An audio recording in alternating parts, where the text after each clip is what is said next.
O Senhor esteja convosco. Ele está no meio de nós. Proclamação do Evangelho de Jesus Cristo segundo Marcos. Glória a vós, Senhor. Naquele tempo, Jesus saiu e foi para a região de Tiro e Sidônia. Entrou numa casa e não queria que ninguém soubesse onde ele estava, mas não conseguiu ficar escondido. Uma mulher que tinha uma filha com o espírito impuro ouviu falar de Jesus. Foi até ele e caiu a seus pés. A mulher era pagã, nascida na Fenícia da Síria. Ela suplicou a Jesus que expulsasse de sua filha o demônio. Jesus disse: deixa primeiro que os filhos fiquem saciados, porque não está certo tirar o pão dos filhos e jogá-lo aos cachorrinhos. A mulher respondeu: é verdade, Senhor, mas também os cachorrinhos debaixo da mesa comem as migalhas que as crianças deixam cair. Então Jesus disse: por causa do que acabas de dizer, podes voltar para casa. O demônio já saiu de tua filha. Ela voltou para casa e encontrou sua filha deitada na cama, pois o demônio já havia saído dela. Palavra da salvação. Glória a vós, Senhor. Aleluia, aleluia, aleluia, aleluia. Louvado seja nosso Senhor Jesus Cristo. Para sempre seja louvado. Podem sentar-se.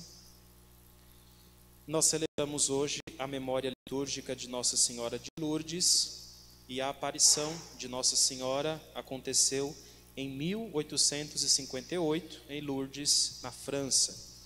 Desde então, aquele lugar se tornou um grande centro de peregrinação e também de encontro com Deus, porque Maria nos conduz sempre a Jesus. Este é o papel de Maria, é o papel de Nossa Senhora: levar-nos até seu Filho. Maria não quer que o nosso amor seja derramado totalmente para ela, porque o seu papel é justamente apontar para seu Filho. No entanto, Maria é mãe, e isso nos consola porque não somos órfãos. Todos nós devemos nos lembrar de algum momento, quando na infância ou até na adolescência, em algum momento a gente estava brincando e eventualmente se machucou, começou a chorar, e de repente entrou em casa e a mãe ou aquela pessoa que cuidava de você te ofereceu afago, carinho, cuidou do seu machucado, te deu atenção. Assim também é Maria conosco. Ela oferece o seu carinho, oferece o seu afago, mas depois nos conduz até Jesus, porque este é o seu papel. É por essa razão também que hoje nós celebramos o Dia Mundial do Enfermo. Para todos os anos, neste dia, os papas costumam escrever uma mensagem, e para este ano o Papa redigiu uma mensagem também que ele chamou a relação de confiança na base do cuidado dos doentes.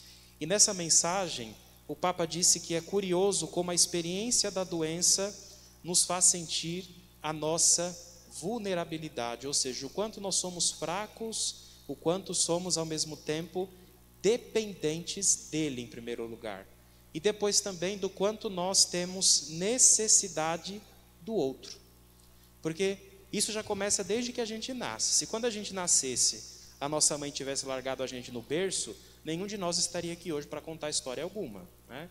Isso já do momento em que a gente nasce. Quando vai chegando o fim da vida, parece que a gente se torna igualmente dependente. Naturalmente que maior, com outras necessidades, mas dependente também.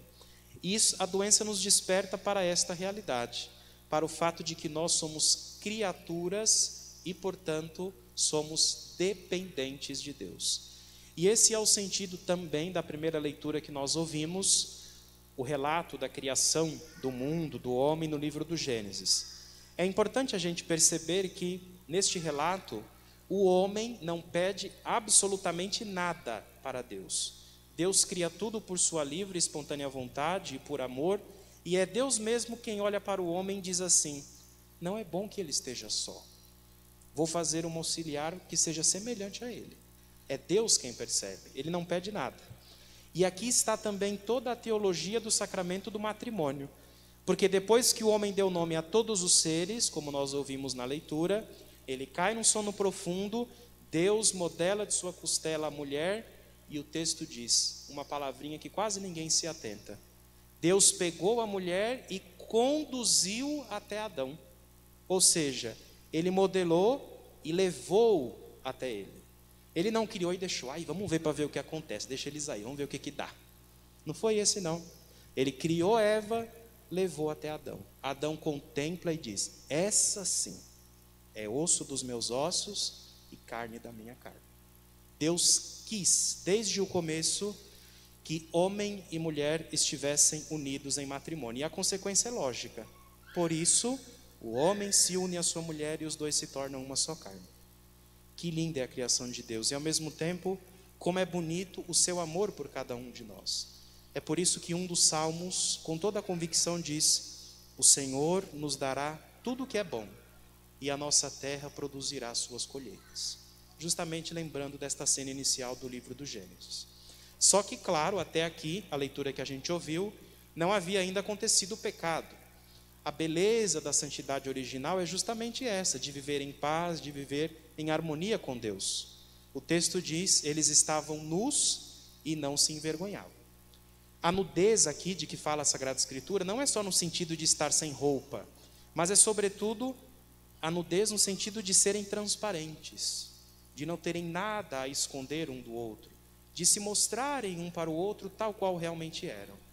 Depois do pecado, a gente sabe muito bem da história, toda essa maravilha e essa beleza que sentiu Adão quando contemplou a sua mulher se perde. Porque quando Deus pergunta a ele, você por acaso comeu do fruto que eu te proibi? Ele diz, sabe a mulher que o Senhor me deu como companheira? Ela que me ofereceu, por isso eu comi. Por detrás da fala de Adão, o que existe? Se você não tivesse me dado a mulher, eu não teria comido, a culpa é sua. E desde que nós somos seres humanos, é assim que acontece. A dificuldade que temos de assumir as consequências pelas nossas ações. Talvez se naquele momento Adão tivesse dito, Senhor, me perdoe. Eu sei que o Senhor pediu para não comer, mas eu realmente acabei comendo. Peço a sua clemência, peço a sua misericórdia. Talvez o desenrolar da história tivesse sido outro. Mas não foi assim que Adão agiu. A culpa é sua, porque o Senhor me deu a mulher e ela me ofereceu e eu comi. Desde sempre, o ser humano, nós, somos arrogantes, queremos ser senhores de tudo e de todos, e a gente se esquece que é criatura de Deus e que, portanto, depende dele para tudo. Um exemplo contrário a este, de submissão à vontade de Deus, podemos dizer assim, quem nos deu foi justamente a mulher do Evangelho. É importante saber que para os judeus, a salvação que era oferecida por Deus era quase que exclusiva. Quem era estrangeiro ou seguia outros cultos era simplesmente discriminado, quem não cultuava o Deus de Israel. No tempo de Jesus, portanto, o próximo, a gente diz, hoje, amar o próximo como a si mesmo. Mas no tempo de Jesus, esse próximo era somente quem era parte da mesma família, e quando muito, quem era parte da mesma tribo. Não se tinha essa noção universal que hoje a gente tenta viver, ou se esforça para viver, de amar a todos. Por isso a fala de Jesus, deixa primeiro que os filhos fiquem saciados, porque não está certo tirar o pão dos filhos para dar aos cachorrinhos. Aí quem lê esse texto diz assim, meu Deus, Jesus chamou a mulher de cachorra, que horror. Não se trata disso, isso não é o essencial. O importante é ver que, às vezes,